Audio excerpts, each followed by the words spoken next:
Hello students, हमने पिछले last के 2 वीडियो के अंदर में मोल कंसेप्ट के अंदर में हमने पदार्थ का वर्गीकरण पढ़ लिया था और सेकंड वाले वीडियो में हमने सार्थक अंक और वैज्ञानिक संकेतन के बारे में पढ़ लिया था। ठीक है, तो आज के हम इस वीडियो के अंदर में रासायनिक संयोजन के नियम पढ़ेंगे। रासायनिक संयोजन के नियम,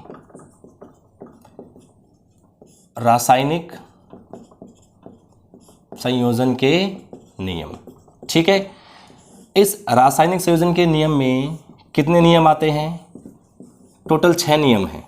कितने नियम हैं? टोटल 6 नियम हैं। ठीक है, कौन कौन से हैं भाई? सबसे पहला है द्रव्यमान संरक्षण का नियम। पहला है द्रव्यमान संरक्षण का नियम। ठीक है, सेकंड है आपका स्थिर संगठन का नियम, स्थिर संगठन का नियम। ठीक है, अगला है आपका गुणित अनुपात का नियम। ठीक है, गुणित अनुपात का नियम। अगला है आपका तुल्य अनुपात का नियम, तुल्य अनुपात का नियम। ठीक है, और नेक्स्ट है आपका गैलोसैक का नियम, गैलोसैक का आयतन संबंधी नियम, आयतन संबंधी नियम। और लास्ट का है आवोगाद्रो परिकल्पना। ठीक है ना, आवोगाद्रो परिकल्पना। ठीक है, तो ये 6 हमें रासायनिक संयोजन के नियम पढ़ने हैं। कौन कौन से हैं? द्रव्यमान संरक्षण का नियम, स्थिर संगठन का नियम, गुणित अनुपात का नियम, तुल्य अनुपात का नियम, गैलोसैक का आयतन संबंधी नियम और आवोगाद्रो परिकल्पना। ठीक है, हमें इनके बारे में पढ़ना है। तो हम क्या करेंगे, 2 नियम को लेकर चलेंगे। ठीक है, हम 3rd वीडियो में ये 2 नियम पढ़ेंगे, 4th वीडियो में हम ये 2 नियम पढ़ेंगे और बाकी के ये 2 नियम पढ़ेंगे। ठीक है, तो अलग अलग वीडियो के अंदर में हम अलग अलग पढ़ेंगे। ठीक है, तो देखो यहाँ तो नाम आ ही रहा है गैलोसैक, ये नियम गैलोसैक ने दिया। आवोगाद्रो परिकल्पना, ये आवोगाद्रो ने दिया। ठीक है, यहाँ पर आप इनके साइंटिस्ट के नेम लिख दीजिए। द्रव्यमान संरक्षण का नियम देने वाला वैज्ञानिक कौन था? लवोशिए। कौन था? लवोशिए था। ठीक है, द्रव्यमान संरक्षण का नियम देने वाला बंदा कौन? लवोशिए। स्थिर संगठन का नियम ये देने वाला बंदा कौन? Joseph Proust. कौन है? जोसेफ प्राउस्ट है। ठीक है, गुणित अनुपात का नियम देने वाला बंदा कौन? John Dalton. कौन था? John Dalton. तुल्य अनुपात का नियम देने वाला बंदा कौन? रिच्टर। ठीक है, रिच्टर। तो 4 वैज्ञानिकों के नाम आपको याद रखने हैं। ये वाला गैलोसैक का नियम गैलोसैक ने दिया है और आवोगाद्रो परिकल्पना आवोगाद्रो ने दी है। ठीक है, तो हम एक एक करके क्या करते हैं, इन वीडियोस को, इन नियमों को पढ़ते हैं। ठीक है, चलिए इसको नोट कर लीजिएगा आप लोग। ठीक है, तो हम सबसे पहले कौन सा पढ़ेंगे? द्रव्यमान संरक्षण का नियम। ठीक है, आइए। ठीक है, तो द्रव्यमान संरक्षण का नियम क्या है? देखो, इसमें बहुत सिंपल सी बात है, साफ साफ मालूम चल रहा है। ठीक है, मैं बोल रहा हूं, आप ध्यान करिएगा। द्रव्यमान संरक्षण का नियम किसे बोलेंगे? इस नियम के अनुसार किसी भी भौतिक और रासायनिक, चलिए मैं लिख देता हूं। ठीक है, किसी भी भौतिक और रासायनिक क्रिया, या मैं इसको कह दूं प्रक्रम के दौरान किसी भी भौतिक और रासायनिक क्रिया या प्रक्रम के दौरान द्रव्यमान, पदार्थ का द्रव्यमान, ठीक है ना, पदार्थों का द्रव्यमान संरक्षित रहता है, संरक्षित रहता है। इसका क्या मतलब निकला? अर्थात द्रव्यमान को न तो उत्पन्न किया जा सकता है और न ही नष्ट किया जा सकता है। ठीक है, थोड़ा सा और इसको डिटेल करें। इसको डिटेल का मतलब ये है कि जो क्रियाकारकों का द्रव्यमान होता है, क्रियाकारकों का द्रव्यमान जो होता है उत्पादों के द्रव्यमानों के बराबर होता है, इसका मतलब ये हुआ कि द्रव्यमान संरक्षित रहा। द्रव्यमान संरक्षित रहा इसका मतलब ये हुआ कि भैया हम द्रव्यमान को ना तो उत्पन्न कर सकते हैं ना ही नष्ट कर सकते हैं। यानी पूरी क्रिया के दौरान क्रियाकारकों का जो मास होता है वो और उत्पादों का जो मास होता है वो हमेशा क्या बना रहता है? कांस्टेंट बना रहता है। कैसे? देखिए, जैसे फॉर एग्जांपल हमारे पास में, ठीक है, हमारे पास में ये एक फ्लास्क है, ओके। हमने इस फ्लास्क के अंदर में क्या डाल दिया है, देखें आप, हमने इसमें क्या मिला दिया है, हमारे पास NaCl प्लस सिल्वर नाइट्रेट है। आगे बात समझ में, हमारे पास क्या है, NaCl नमक का विलयन होता है, सिल्वर नाइट्रेट इसको अपन लूनर कास्टिक बोलते हैं, सिल्वर नाइट्रेट को अपन क्या बोलते हैं, लूनर कास्टिक बोलते हैं। ठीक है, चलिए आइए, तो हमने इसको मिला दिया। तो अब आप देखेंगे, जैसे मान लीजिए कि मैंने ये कितना लिया, NaCl मैंने तोल के डाला इसके अंदर में, NaCl मैंने इसमें तोल के डाला, और वो कितना था, मान लीजिए इसके अंदर में कितना था, 30 ग्राम, कितना था, 30 ग्राम। और जो सिल्वर नाइट्रेट जो मैंने लिया है वो मान लीजिए कितना है, मैंने यहाँ पे ले लिया 15 ग्राम। ठीक है, अब क्या होगा, जैसे दोनों को डालोगे, दोनों का एक्वस सॉल्यूशन लेंगे तो दोनों की क्रिया होगी। ठीक है, और क्या होगा देखना, यहाँ पे क्या होगा, यहाँ पर AgCl दोनों की क्रिया होगी तो क्या बनेगा, AgCl प्लस NaNO3। तो जो सिल्वर नाइट्रेट है ना, इसका तो बनता है श्वेत अवक्षेप, तो ये नीचे बैठ जाता है। ठीक है ना, क्या बनता है, ये श्वेत अवक्षेप, वाइट PPT बनता है। ठीक है, और ये सोडियम नाइट्रेट का सॉल्यूशन इसके ऊपर आ जाता है। तो अगर अपन तोल के देखेंगे ना, तो इनके द्रव्यमानों का योग भी कितना आएगा, 45 ही आएगा, क्योंकि अगर हम इन दोनों का योग करते हैं कितना आ रहा है, 45 ग्राम आ रहा है।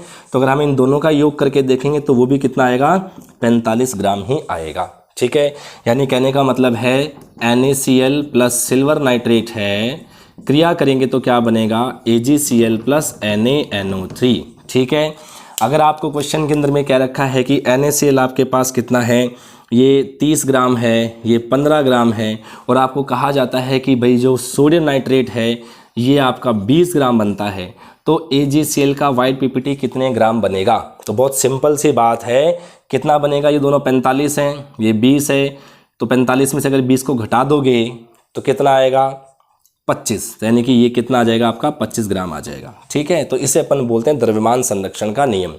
क्रियाकारकों का जो द्रव्यमान होगा वही किसका होगा, आपका उत्पादों का द्रव्यमान होता है। द्रव्यमान कांस्टेंट बना रहता है। मेरे ख्याल से आपको समझ में आ गया, वो बहुत सिंपल है। जैसे हमारे पास कार्बन है प्लस O2 है, क्या बन जाता है, CO2 है। ठीक है, अगर ये हमारे पास 10 ग्राम है, ये हमारे पास 20 ग्राम है, तो ये पक्का कितना बनेगा, 30 ग्राम बनेगा, ये फिक्स है। ठीक है ना, द्रव्यमान में ना तो कमी आती है ना ही वृद्धि होती है, द्रव्यमान कांस्टेंट बना रहता है। ठीक है, क्या अब दिमाग में आएगा, क्या सभी ऐसी क्रियाओं में होता है, हाँ सभी ऐसी क्रियाओं में होता है। केवल एक क्रिया ऐसी है जिसके अंदर में इस नियम का पालन नहीं होता, और वो कौन सी रिएक्शन है, नाभिकीय अभिक्रियाएं। कौन सी है, नाभिकीय अभिक्रियाएं। नाभिकीय अभिक्रियाएं क्या होती हैं, जैसे अपन पढ़ते हैं ना, परमाणु बम बनाते हैं, तो उसमें क्या होता है कि किसी एक परमाणु के नाभिक पर अटैक करवाते हैं न्यूट्रॉन का, वो जो बड़ा परमाणु है वो 2 छोटे परमाणुओं में टूट जाता है, बहुत सारी ऊर्जा निकलती है, वहाँ द्रव्यमान में कमी आती है। वहाँ पे जो क्रियाकारक लोग हैं उसका जो द्रव्यमान है और जो उत्पाद है उसका द्रव्यमान है, तो उत्पादों के द्रव्यमान में थोड़ी सी कमी आ जाती है। ऐसा क्यों होता है, क्योंकि कुछ द्रव्यमान किस में बदल जाता है, ऊर्जा में, और वही ऊर्जा विनाश के लिए भी रिस्पॉन्सिबल होती है और निर्माण के लिए भी रिस्पॉन्सिबल होती है। अगर हम नाभिकीय भट्टियों में क्रिया करवा देते हैं तो बिजली पैदा हो जाती है, विद्युत उत्पन्न करते हैं, और वो खुले में अगर अपन करवा देते हैं तो परमाणु बम का विस्फोट हो जाता है, विनाश हो जाता है। तो नाभिकीय अभिक्रियाएं जो होती हैं वो द्रव्यमान संरक्षण के नियम का पालन नहीं करती। इसके अलावा तमाम तरह की अभिक्रियाएं जो भी हैं, चाहे वो भौतिक हो चाहे वो रासायनिक हो, ठीक है ना, उसमें द्रव्यमान संरक्षण के नियम का पालन होगा। मैं बर्फ़ लेता हूँ 1 किलो, उसको पिघला देता हूँ, पानी बनता है, तो पानी का द्रव्यमान भी कितना आएगा, 1 किलो ही आएगा। बात ठीक है ना। तो ये है आपका द्रव्यमान संरक्षण का नियम। मेरे ख्याल से समझ में आ गया होगा। ठीक है भाई, बहुत सिंपल है, इसका स्क्रीनशॉट ले लीजिए आप। ठीक है, फिर अपन सेकंड वाले नियम में चलते हैं। ये था फर्स्ट नियम, द्रव्यमान संरक्षण का नियम। ठीक है, चलिए, तो हमारा जो दूसरा नियम आता है वो है स्थिर संगठन का नियम। ठीक है, वो क्या है, स्थिर संगठन का नियम। सेकंड जो है वो है स्थिर संगठन का नियम। ठीक है, इसको स्थिर अनुपात का नियम भी बोलते हैं। क्या बोलते हैं, स्थिर अनुपात का नियम। ये क्या कहता है, ये बोलता है कि किसी भी शुद्ध यौगिक, किसी भी यौगिक कैसे लेना, शुद्ध, अशुद्ध का मतलब है उसमें कुछ और इम्प्योरिटी मिली भी होती है। ठीक है ना, तो किसी भी शुद्ध यौगिक में तत्वों का द्रव्यमान सदैव नियत रहता है, चाहे उसे किसी भी विधि या स्रोत से प्राप्त किया जाए, प्राप्त किया जाए। किसी भी शुद्ध यौगिक में तत्वों का द्रव्यमान जो होता है वो सदैव नियत रहता है, चाहे उसे किसी भी विधि या स्रोत से प्राप्त किया जाए। समझाते हैं इसको। देखिए, हमारे पास में मैं CO2 बना रहा हूँ। CO2 कैसे बनाऊंगा? देखो, कार्बन की क्रिया करवाई O2 से, क्या बना? CO2। मैंने क्या किया? कार्बन डाइऑक्साइड कैल्शियम कार्बोनेट लिए, इसे गर्म किया, क्या बना? CaO plus CO2। बात ठीक है ना? जो जंतु हैं, ठीक है ना, जंतु जो हैं वो श्वसन कर रहे हैं, तो उसमें क्या निकलती है? CO2। तो CO2 जो है ना, कार्बन डाइऑक्साइड जो है, आप उसको किसी भी स्रोत से प्राप्त करें। स्रोत कौन सा है? हमने कोयला है, कोयले को जलाया, CO2 बनी। स्रोत क्या है? चूना है, गर्म किया, CO2 बनी। ठीक है ना?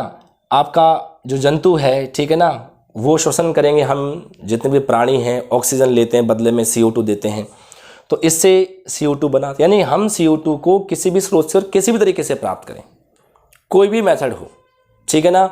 इसमें CO2 के द्रव्यमानों का जो अनुपात है, क्या है? द्रव्यमानों का अनुपात।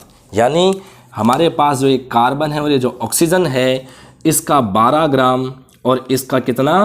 32 ग्राम। यानी इसको मैं और सिंपल करूंगा, अगर मैं इसको और सिंपल करता हूं तो कितना हो जाएगा? 4 × 12 और ये 8 × 4 32। तो कार्बन डाइऑक्साइड में कार्बन और ऑक्सीजन का द्रव्यमान जो हमेशा नियत रहेगा, और वो कितना रहेगा? 3:8।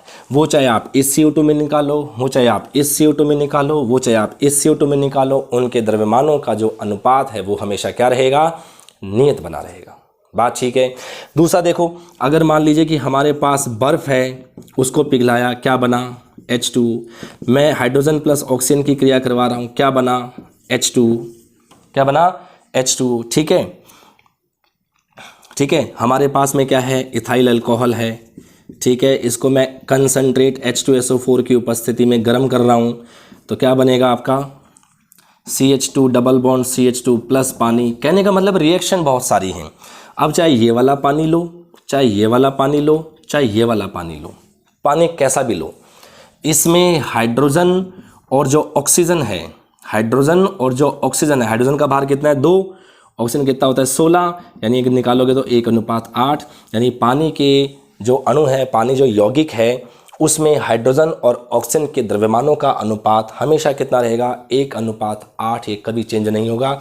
इसे हम बोलते हैं स्थिर संगठन का नियम। शुद्ध यौगिक है CO2। तत्वों का द्रव्यमान, तत्व कौन है? Carbon, oxygen. उनका द्रव्यमान कितना? 12, 32। सॉल्व किया, 3, 8। सदैव नियत रहता है, ये 3 8 हमेशा नियत रहेगा, चाहे उसे किसी भी विधि या किसी भी स्रोत से प्राप्त किया जाए। इसे अपन बोलते हैं स्थिर संगठन का नियम। ठीक है, तो आज के इस वीडियो के अंदर में हमने 2 नियम पढ़े हैं, द्रव्यमान संरक्षण का नियम और स्थिर संगठन का नियम। नेक्स्ट वीडियो में हम नेक्स्ट नियम पढ़ेंगे। ठीक है, अच्छे से पढ़िएगा भाई, आपको समझ में आ गया होगा। बहुत सिंपल है, थ्योरेटिकल पोर्शन है। ठीक है, थैंक यू।